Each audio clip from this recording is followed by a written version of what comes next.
right here for these are notes for completing a square. So the thing that we got to know in class, okay, that you can take the square root of something to solve problems. All right, so like, for example, the square root of 15, all right, square root of 15, you're going to have a positive and a negative square root. Because we saw earlier that you could do like negative 6 times negative 6, and we got a positive 36 in the bell ringer, right? So each square root has a positive and a negative number. And just like we wrote up on the board over there, the square root of 4 is 2, positive or negative 2. Square root of 36 is 6, positive or negative 6. Okay, so when you're given a variable like an x squared, so it says x squared equals 15. You can take the square root of both sides. All right, when I take the square root of both sides, okay, the square root basically cancels out that squared, and you're just left with x. Okay, does that make sense? So it cancels it out. You're just left with the x equals positive or negative 15. Or if you put that in the calculator, it's going to give you a really, really long decimal. All right, you get 3.87 when you round that. Okay, so the same thing's true if you just got a letter, some random letter over here. All right, x squared equals a. Take the square root, that gets rid of the squared. It's like undoing that, and you get positive or negative a. Okay? So every problem that we get, okay, everything, we're going to try to get it in this format. So we're going to try to do some manipulation of equations. We're going to move some stuff around, all right? Maybe add something over, maybe divide by something. But I want to always get x squared equals just some number a. All right, so I want x squared equals just a regular number, and then we can go from there. All right, we're going to go through and try to solve that. Okay, and today I'm not really worried as much about what the square root is. I'm worried about the process. So I'm not as really worried about the outcome. I'm worried about knowing the process. Okay. Now, when we look at number 1, all right, remember, I want this to be somewhere in there. I want to get to x squared equals a number, right? So right now, there's a whole bunch of other crap over here. What can I do to get it into that format? Because that format, we know what to do. Right now, we don't. You can add 4. All right, I can add 4 to both sides. All right, add 4. So that gives me 3x squared equals 72. Okay? Now to go from 3x squared to just x squared, how did I do that? All right, I can't take the square root of 3. Could I divide by 3? All right, I could divide both sides by 3. Divide both sides by 3. And so that's going to give me x squared equals 72 divided by 3. It's 24. All right. So at this point, we're going to take the square root of x squared. Right? And that's going to give me that x is equal to positive or negative square root of 24. Okay, whatever that may be. We can use some estimation. All right. What's the square root of 24 in between? Yeah, it's got to be 4 something. Why can't it be 5? Yeah, square root of 25 is 5. So it's got to be under that, right? It's got to be 4.9 something. So somewhere in there. All right, that'll be good. Here's what I want y'all to do. Try 1A on your own. All right, so what happens with this? We add 20 over. And I get 4x squared equals 25. Okay, excuse me, not 24, 25. And then I divide by 4, right? Yeah. I get x squared equals 25 divided by 4. Some people did that and got like 6 point something. 25. Okay, that is fine, 6.25. That's fine for right now. The only reason I kept it like this is because don't 25 and 4 have a really nice number when you square root them? Okay, they do. So they're on the board up there, right? We know what the square root of 25 is. We know what the square root of 4 is. Okay, so that's going to help us in our next step, which is to take the square root of both of those. When I take the square root, all right, I get, remember, it's always positive or negative for square roots. Could be positive, could be negative. The square root of 25 is 5. The square root of 4 is 2. Okay, 5 over 2. You could also have the square root of 6.25. That would also work. Okay, but I think that's a little bit easier, even though sometimes fractions scare people away. Okay? Now we're gonna go to number 2. So x squared minus 10x plus 25 equals 27. All right, I'm going to show you all a new technique, and this is the technique that's called completing the square. All right, and it's going to look kind of weird early on, but we can do this together. Okay, you ready? Yeah. All right, so I got x squared. What was it? Plus 10x? No, minus 10x plus 25 equals 27. All right.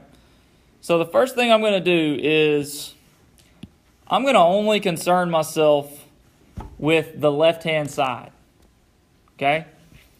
So this left-hand side, I'm going to try to factor this left-hand side. Can we factor this? Mm-hmm. All right. What does that factor to be? Just like we did in our bill ringer. Good. So you know this factors to x minus 5 and x minus 5. Okay. Now, if you wanted to go ahead and make life easier for you and say that's x minus 5 squared, go ahead. Okay? So that looks a whole lot simpler in that line. Again, this is still equal to 27. All right? Now, what we have done is we have something in parentheses squared. Okay? Just like if I had x squared in parentheses, and when I take the square root, those cancel, and I'm just left with what's in the parentheses, right? Yeah. So the same rule is going to apply here. Okay, we can take the square root of both sides of this. So I can take the square root of x minus 5 squared and the square root of 27. Okay? We said all the square root does is it cancels out that squared. That little 2. Cancels those out. So we're just left with x minus 5 equals positive or negative square root of 27. Okay, so there's only one more thing you got to do to get x by itself. Take the 5. It's a negative over here, so you got to add it. All right? Now look, I can't add a square root number because I don't know what that number is. It's 5 point something, right? We could put it in the calculator and figure out what it is. But just leave it like this. Positive, negative, square root of 27 plus 5. That's the answer. That's all you got to do, to leave it like that. Right here on 2B. What do y'all think we ought to do first?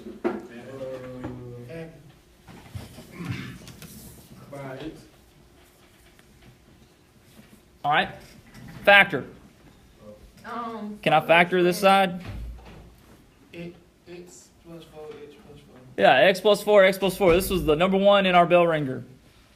Okay, so this is going to be x plus 4 and x plus 4, which is x plus 4 squared, right? Because that would have x plus 4 twice. Now, how do I undo that squared part to get to my x?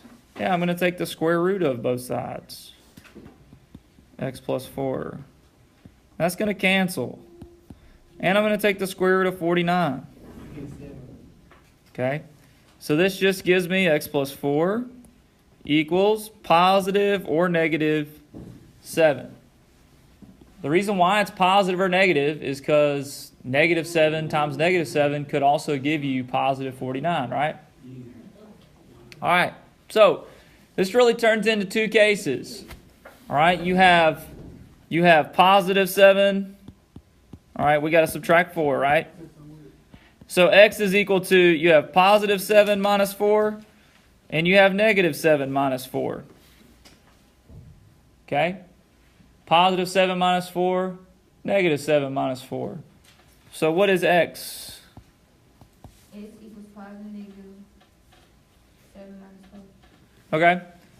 You could leave it like that. Positive 7 minus 4, negative 7 minus 4. But since it gave us a real answer here, like a nice number, we can figure out what that is. Yeah, positive 3 and negative 11. Okay? So x is 3 and x is negative 11. All right? How you do it? All right, so here we go. The next thing. All right, these are going to go very, very simple. Like I said, there's 7 examples total. Okay? Complete the square. So completing the square is going to put it in that form that we can factor. All right? So we're going to move stuff around. We're going to leave a blank spot right there for the C value. And that's going to help us factor it into something that we want it to factor to. So we're really, honestly, we're choosing what it is that is going to be factored.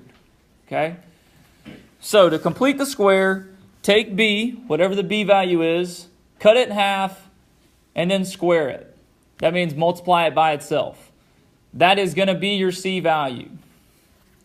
Okay, so for example, the one that we have written down, that we should have written down on our paper, the one in orange, x squared plus 6x plus a blank spot. Okay, in order to complete the square, what we're going to do is we're going to take the B value, which happens to be 6. We're going to cut it in half. 6 divided by 2 is 3. We're going to take 3. We're going to square that. 3 squared is 9. All right, 3 times 3 is 9. And we're going to plug 9 into this blank spot. Okay, so we have x squared plus 6x plus 9. The reason why I did that, that's easy for us to factor. Right? We just did bell ringers on that. Okay, and the reason why it's really easy for us to factor is I already know what the factor is. We found it when we halved it. Right? So I got x plus 3 and x plus 3, which means that it's x plus 3 squared. So that's really going to be simple for me to solve problems when it's doing that. Let's keep going right here. So if I follow the complete the square process to factor, okay, I'm going to take whatever b is.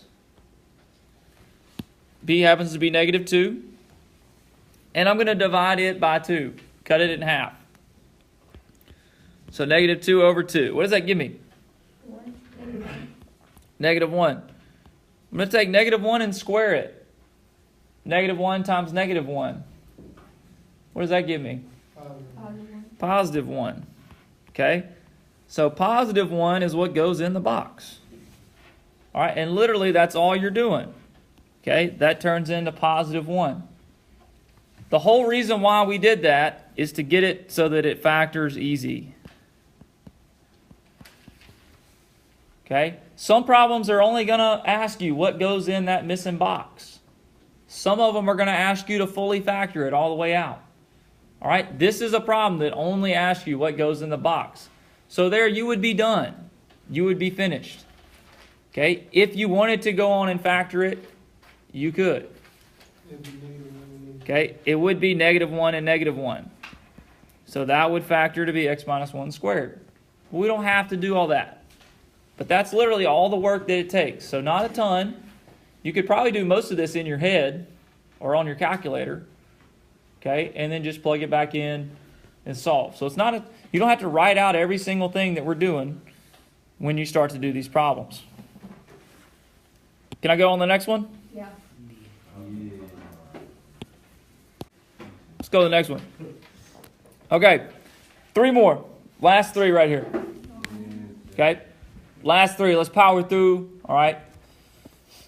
On these. So what I got to do is I got to get it in the form. Okay, so I need b on the same side as the x squared, right? All right, right now it's not. So how can I do that? When I move this over. You move it over, and when it crosses the line, you go make it. Good. So this becomes x squared plus 6x, all right, plus a blank spot. Plus a blank spot equals 27. Okay, so now we got to figure out what goes in the blank. What goes in that spot? That's going to help me factor. 3. No, 9. So you take 6 divided by 2. Right, I'm going to do that on the side over here. 6 divided by 2 is 3. All right, then you take 3 squared, which is 9. So 9 goes in the box. Okay, now how does that help me? That turns into something very simple to factor. X squared plus 6x plus 9 is something that I can factor well. I can factor pretty easily. What multiplies to give you 9 that adds to give you 6? 3 and 3. So this is x plus 3. X plus 3 equals 27. And then x plus 3. X plus 3 squared equals 27. Okay.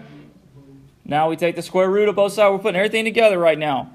So take the square root. X plus 3 equals positive, negative, square root of 27. So to finish this thing on out, what's the last step? You subtract 3. Yeah, so x equals positive, negative 27 minus 3. Okay? Positive, negative 27, take away 3. All right? That's going to be it. Okay? How about number 6? Okay? Last two right here. Number 6. So 6 says 2x squared plus 8x equals 12. All right? Now, what do I notice? Are all of these multiples of 2? Yeah. So can I divide this by 2 to make it easier? Yeah, let's divide everything by 2 to simplify my problem even more. So if I divide that by 2, that's x squared equals 6. Okay, a whole lot simpler of a problem to do, right? Yeah. Now I left a blank here on purpose But you gotta put your box right because I got to put my box right here. Okay, so what goes in this box for the simpler problem? 4. Okay, I take 4, I divide 4 by 2. You get 2. 2 squared. 2 times 2 is 4. So a 4 goes in here. Okay. Wait, hold up. Run it back. All right. So on the left side, all I did was divided everything by 2. To get x, 8 divided by 2 is 4. 12 divided by 2 is 6. Then I did the completing the square process to get x plus 4, x plus 4. That gives me something very, very simple to factor. Okay? It turns into x plus 2, x plus 2. Okay? So basically, you just cancel that first 2 out. I did. Okay. Okay, so you would take square root. All right, you get x plus 2 equals positive or negative square root of 6. Then you get x equals positive or negative square root of 6 minus 2. Positive, negative square root of 6 minus 2. That's your answer. Hold up, why you get negative? Oh, never mind. Nobody got negative. Good. All right, last one. Okay. Last one, x squared plus 10x minus 13. Okay? Now, the problem with this, the problem with the way this is written, it would be really awesome to find, because we're trying to find the zeros. That's the whole point. You're trying to figure out what x is. You're trying to figure out when, like, the ball hits the ground, all right? Or when the submarine comes back up to the surface. Okay, whatever your word problem or scenario is, trying to figure out when it hits the ground or comes back up to the ground. All right? It would be nice if this factored. The problem is nothing multiplies to give you 13 that adds to give you 10. Nothing out there. 13 and 1 doesn't work. So this is not factorable. This is the whole point for why you can do completing the square. All right? We're going to turn this into something that we can factor. So right now, this is equal to 0. Okay? What I'm going to do is I'm going to try to eliminate this and create that to be a blank spot. So in order to make that a blank spot, what needs to happen? Add 13 to the other side. I have to add 13 to the other side. Okay? So this ends up being, all right? X squared plus 10 box equals 13. All right, that's going to give me, all right, here's my box. I'm just going to mark it out. And this is 13 over here. Okay? Now, what goes in that box? We can figure that out by completing the square. Okay? 10 divided by 2 is 5. 5 times 5 is 25. Okay? So this is x squared plus 10x plus 25 equals 13. Okay, that's going to give me something that's factorable. Very easy. What is x squared plus 10x plus 25? X plus 5 X plus squared. 5. X plus 5 and x plus 5. So x plus 5 squared equals 13. Okay, so I'm going to come up here. What do you got to do? Take square root of both sides? Yeah. So you get x plus 5 equals positive or negative square root of 13. And there's only one more step after that. X equals X equals positive negative square root of 13 minus 5. Square root of 13 minus 5. Okay? See, y'all have got it. That's it.